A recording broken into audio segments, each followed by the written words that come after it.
जब जब धरती पर पाप बढ़ा है, तब तब भगवान विष्णु ने अवतार लिया और दुष्टों का नाश किया। आज तक भगवान विष्णु के 9 अवतार इस धरती पर अवतरित हो चुके हैं। हिंदू पुराणों और धर्म ग्रंथों के अनुसार भगवान विष्णु का 10वां अवतार कल्कि अवतार के रूप में कलयुग में जन्म लेगा। कलयुग में कल्कि अवतार की प्रतीक्षा में आज भी 7 महापुरुष और चिरंजीवी जीवित हैं। तो फिर जानते हैं उन 7 चिरंजीवियों के बारे में और साथ ही 8वें चिरंजीवी के बारे में भी, जिनके नाम का जाप करने से व्यक्ति निरोगी रहता है और लंबी आयु प्राप्त करता है। और ये भी जानेंगे कि वे कब और कैसे मिलेंगे भगवान विष्णु के कल्कि अवतार से। इन दिव्य पुरुषों की सूची में सबसे पहले चिरंजीवी महापुरुष व राम भक्त हनुमान जी का नाम आता है। माता सीता ने हनुमान जी को चिरंजीवी होने का वरदान दिया था और भगवान श्री राम ने उन्हें कलयुग के अंत तक धर्म और राम कथा का प्रचार करने की आज्ञा दी थी। हनुमान जी के जीवित होने के प्रमाण आज भी कई जगहों पर मिलते हैं। महाभारत के वन पर्व अध्याय 151 के अनुसार एक बार भीम जब द्रौपदी के लिए पुष्प लेने गंधमादन पर्वत जा रहे थे, तब उनकी मुलाकात हनुमान जी के साथ हुई थी। कहा जाता है कि हर 41 साल में बजरंगबली श्रीलंका के मातंग कबीले में ब्रह्म ज्ञान देने आते हैं। कलयुग के अंत में जब पाप की सीमा बढ़ जाएगी, तब भगवान कल्कि पृथ्वी लोक पर अवतरित होंगे और बजरंगबली एक बार फिर से भगवान कल्कि के रूप में श्री राम जी के दर्शन करेंगे और तब श्री राम द्वारा दिए गए वचनों का कार्यकाल भी समाप्त हो जाएगा। चिरंजीवी महापुरुषों की सूची में दूसरा नाम परशुराम जी का आता है। परशुराम जी भगवान विष्णु के 6ठे अवतार हैं और चिरंजीवी होने के चलते उनके भी प्रमाण महाभारत काल में दिखे थे। कठोर तपस्या करने के बाद उन्हें परशु नामक कुल्हाड़ी से पुरस्कृत किया गया और भगवान शिव ने उन्हें युद्ध कला के तरीके सिखाए। शक्तिशाली सम्राट कर्तव्यवीर द्वारा अपने पिता की हत्या के बाद परशुराम दुनिया में जितने भी क्षत्रिय ढूंढ सकते थे, उनसे 21 गुना अधिक का नाश करने के लिए प्रसिद्ध हो गए। परशुराम जी पितामह भीष्म और गुरु द्रोणाचार्य के भी गुरु थे। पौराणिक गाथाओं के अनुसार भगवान कल्कि के गुरु भी परशुराम जी ही होंगे। महाभारत काल में भी उनका निवास महेंद्रगिरी पर्वत ही था और आज भी कलयुग में महेंद्रगिरी पर्वत पर ही है, जो कि भारत के ओडिशा प्रदेश में स्थित है। माना जाता है कि भगवान परशुराम महेंद्रगिरी पर्वत पर तपस्या में लीन होकर भगवान कल्कि अवतार की प्रतीक्षा कर रहे हैं। अगले महापुरुष हैं महाबली, जिन्हें बलि के नाम से भी जाना जाता है। राजा बलि देवंबा और विरोचना के पुत्र थे। उन्होंने दैत्य साम्राज्य पर शासन किया था।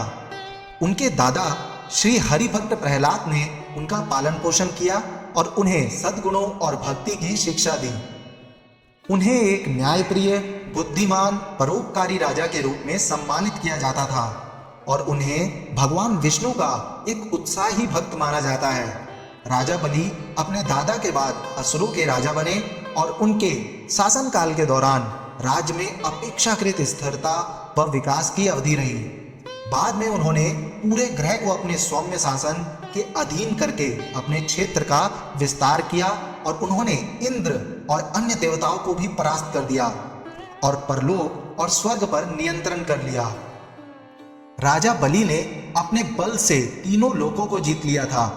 अपने प्रभुत्व को बनाए रखने के लिए राजा बलि ने शुक्राचार्य के सुझाव पर स्वर्ग में अश्वमेघ यज्ञ शुरू किया था। एक बार अश्वमेघ यज्ञ के दौरान राजा बलि बहुत दानशील महसूस कर रहे थे और अपने लोगों की इच्छाएं पूरी कर रहे थे। उन्हें बहुत बड़ा दानवीर भी माना जाता है। एक बार भगवान वामन राजा बलि के यज्ञ में शामिल हुए और यज्ञ के दौरान सभी ब्राह्मण अपने लिए राजा बलि से कुछ न कुछ दान मांग रहे थे। जब वामन देवता की बारी आई तो उन्होंने सिर्फ 3 पग भूमि राजा बलि से मांगी। राजा बलि और उपस्थित सभी ब्राह्मण हंस पड़े। राजा बलि ने कहा कि आप अपने छोटे छोटे पैरों से कितनी जमीन नाप सकते हैं, कुछ और मांग लीजिए। लेकिन वामन देवता अपनी मांग पर डटे रहे। तब राजा बलि ने कहा, आप जहां भूमि चाहते हो वहां ले लीजिए। जिसके बाद वामन देवता ने अपना विराट रूप धारण कर लिया और एक पग में देवलोक और दूसरे पग में पृथ्वी और पाताल लोक नाप लिया। इसके बाद उन्होंने कहा कि तीसरा पग कहाँ रखूं, जिस पर राजा बलि ने अपना सर आगे कर दिया और वामन देवता ने राजा बलि के सर पर पैर रखकर उन्हें पाताल लोक भेज दिया। राजा बलि की दयालुता को देखने के बाद भगवान वामन ने राजा बलि के अनुरोध को स्वीकार कर लिया और उन्हें अपने अनुयायियों के कल्याण की जांच करने के लिए वर्ष में एक बार पृथ्वी लोक पर लौटने की अनुमति दे दी। यही कारण है कि दक्षिण भारत में कई लोग राजा बलि के प्रतीकात्मक रूप ओणम को सम्मान देने के लिए हर साल ओणम मनाते हैं। माना जाता है कि राजा बलि पाताल लोक में हैं, जहां वे आज भी अपनी मुक्ति के लिए कल्कि अवतार की प्रतीक्षा कर रहे हैं। अगले महापुरुष हैं लंकाधिपति विभीषण। विभीषण ऋषि विश्वास के छोटे पुत्र और लंका के राजा रावण के छोटे भाई थे। अपनी राक्षसी विरासत के बावजूद वह एक धर्मपरायण व्यक्ति थे, जो खुद को ब्राह्मण मानते थे, क्योंकि उनके पिता का धर्म के प्रति सहज सम्मान था। विभीषण प्रभु राम के अनन्य भक्त थे। जब लंकापति रावण ने माता सीता का हरण कर लिया था, तब विभीषण ने अपने भाई रावण को काफी समय तक समझाया कि भगवान राम से शत्रुता न करे। इसके बाद रावण ने उन्हें अपनी लंका से निकाल दिया था। तब विभीषण भगवान राम की सेवा में चले गए और रावण के अधर्म का अंत करने के लिए धर्म का साथ दिया। रावण पर राम की जीत के बाद विभीषण को लंका का राजा बनाया गया। एक समय में विभीषण को सिंहली लोगों द्वारा 4 स्वर्गीय राजाओं में से एक के रूप में सम्मानित किया जाता था। रावण को पराजित करने के बाद भगवान श्री राम ने विभीषण को चिरंजीवी होने का वरदान दिया था। वो आज के युग यानी कलयुग के अंत तक जीवित रहेंगे। विभीषण के जीवित होने के प्रमाण रामायण काल के बाद महाभारत काल में भी मिलते हैं। एक कथा के अनुसार युधिष्ठिर के राजसूय यज्ञ, जो कि वैदिक काल का एक प्रसिद्ध यज्ञ है और राजाओं द्वारा चक्रवर्ती सम्राट बनने के लिए किया जाता था, उस यज्ञ के दौरान सहदेव जी की मुलाकात विभीषण से हुई थी। कलयुग में विभीषण कहाँ हैं ये तो किसी को नहीं पता, लेकिन उनका इस युग में भी होने का सिर्फ एक ही लक्ष्य है, जो कि है अपने प्रभु के अवतार कल्कि से मिलना। चिरंजीवी महापुरुषों में अश्वत्थामा का नाम भी शामिल है। गुरु द्रोणाचार्य के पुत्र अश्वत्थामा आज भी इस पृथ्वी लोक पर मुक्ति के लिए भटक रहे हैं। महाभारत के युद्ध में अश्वत्थामा ने कौरवों का साथ दिया था। धर्म ग्रंथों के अनुसार भगवान श्री कृष्ण ने ब्रह्मास्त्र चलाने के कारण अश्वत्थामा को कलयुग तक भटकने का श्राप दिया था। अश्वत्थामा के संबंध में प्रचलित मान्यता यह है कि वो मध्य प्रदेश के असीरगढ़ किले में मौजूद प्राचीन शिव मंदिर में हर दिन भगवान शिव की पूजा करने आते हैं। अश्वत्थामा भी कल्कि अवतार की ही प्रतीक्षा कर रहे हैं। कहा जाता है कि अश्वत्थामा भगवान शिव का इकलौता ऐसा अवतार है जिनकी पूजा नहीं की जाती, परंतु कल्कि अवतार में अश्वत्थामा का एक अहम कार्य होगा जो आने वाली पीढ़ियों तक याद रखा जाएगा। अश्वत्थामा के बाद छठे चिरंजीवी महापुरुष महर्षि व्यास हैं, जिनका मूल नाम कृष्ण द्वैपायन था। महर्षि व्यास महर्षि वेद व्यास के नाम से भी जाने जाते हैं, क्योंकि उन्होंने ही चारों वेद, महाभारत, 18 पुराण और गीता लिखी थी। महर्षि व्यास ने एक तपस्वी जीवन शैली जीने के लिए अपनी मां सत्यवती को छोड़ दिया था, लेकिन अपनी मां को ये वचन दिया था कि यदि उनकी मां को उनकी जरूरत पड़ती है तो वो वापस लौट आएंगे। महर्षि व्यास ने भगवान गणेश से महाभारत की पहली पुस्तक लिखने में मदद करने के लिए अनुरोध किया था, लेकिन भगवान गणेश तभी सहमत हुए जब ऋषि व्यास बिना रुके उन्हें कथा सुनाते। महर्षि व्यास ने तब भगवान गणेश से श्लोकों को समझने के लिए कहा और फिर उसे लिखने के लिए कहा। तब महर्षि वेदव्यास ने महाभारत, उपनिषद और 18 पुराणों का पाठ किया, जबकि भगवान गणेश ने इसे लिखा। हिंदू धर्म ग्रंथों के अनुसार महर्षि व्यास एक चिरंजीवी हैं, जिन्होंने मानवता की मदद करने के लिए कलयुग के अंत तक पृथ्वी पर रहने का फैसला किया है। गुरु पूर्णिमा, जो कि अपने गुरु को सम्मान देने का दिन है, यह दिन महर्षि वेदव्यास के जन्म दिवस पर ही मनाया जाता है, क्योंकि वे हिंदू धर्म के अधिकांश प्रमुख वंशों द्वारा प्रयुक्त विशाल आध्यात्मिक साहित्य के जनक हैं। महर्षि व्यास ने भगवान कल्कि के जन्म से पहले ही उनके अवतार के बारे में ग्रंथों में लिख दिया था। महर्षि वेदव्यास बहुत ही बड़े तपस्वी होने के कारण आज भी कलयुग में भगवान कल्कि के दर्शन के लिए तपस्या में लीन होकर इंतजार कर रहे हैं। कृपाचार्य 7वें चिरंजीवी महापुरुष हैं।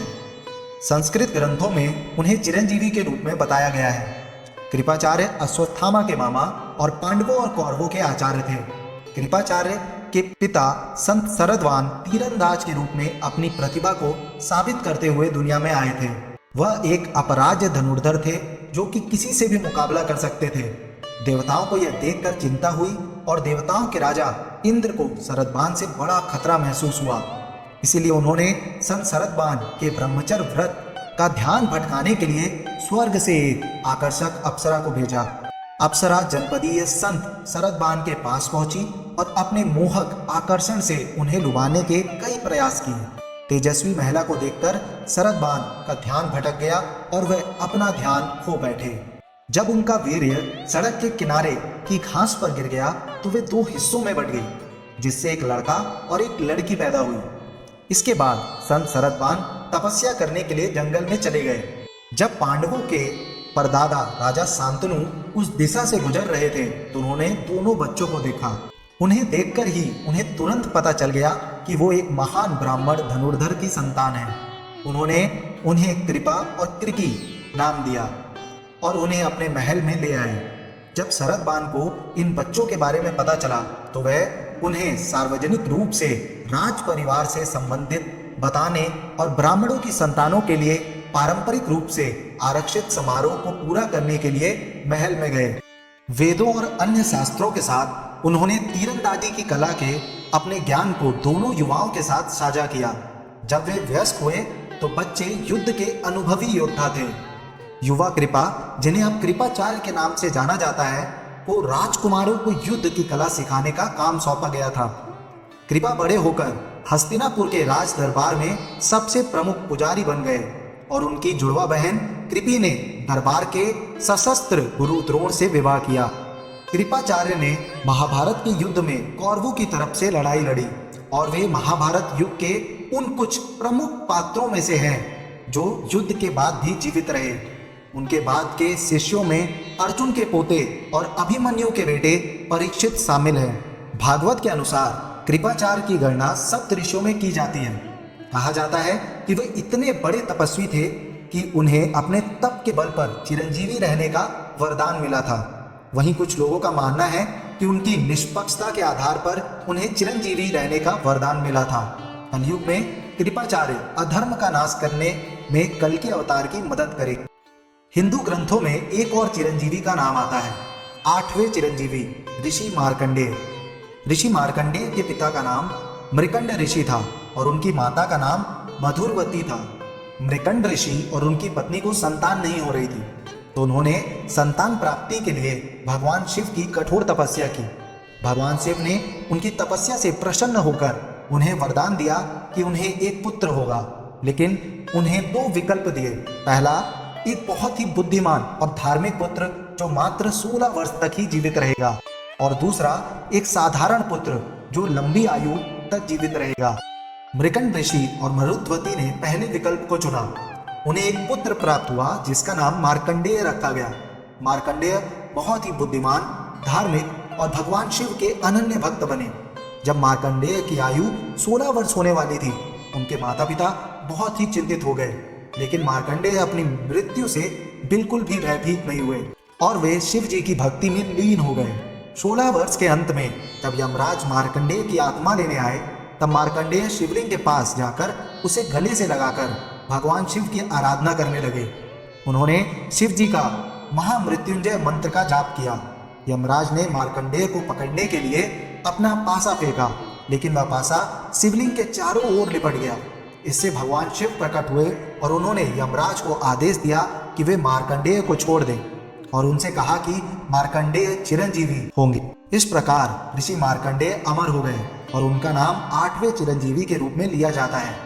वे काल और मृत्यु से अजय हैं और आज भी जीवित माने जाते हैं। उनकी कथा हमें ये सिखाती है कि सच्ची भक्ति और आस्था से मृत्यु पर भी विजय पाई जा सकती है। तो ये थे 7 चिरंजीवी जो समय आने पर भगवान कल्कि की कलयुग के अंत आने पर सहायता करेंगे और ऋषि मार्कंडेय, जिनका नाम का जाप करने से व्यक्ति निरोगी रहता है, साथ ही लंबी आयु को भी प्राप्त करता है। हम आशा करते हैं कि आपको आज का यह वीडियो पसंद आया होगा। ऐसे ही वीडियो को देखने के लिए चैनल को जरूर सब्सक्राइब करें और दोस्तों अपने दोस्तों के साथ भी इस वीडियो के लिंक को शेयर करें। धन्यवाद दोस्तों। जय हिंद, जय भारतम।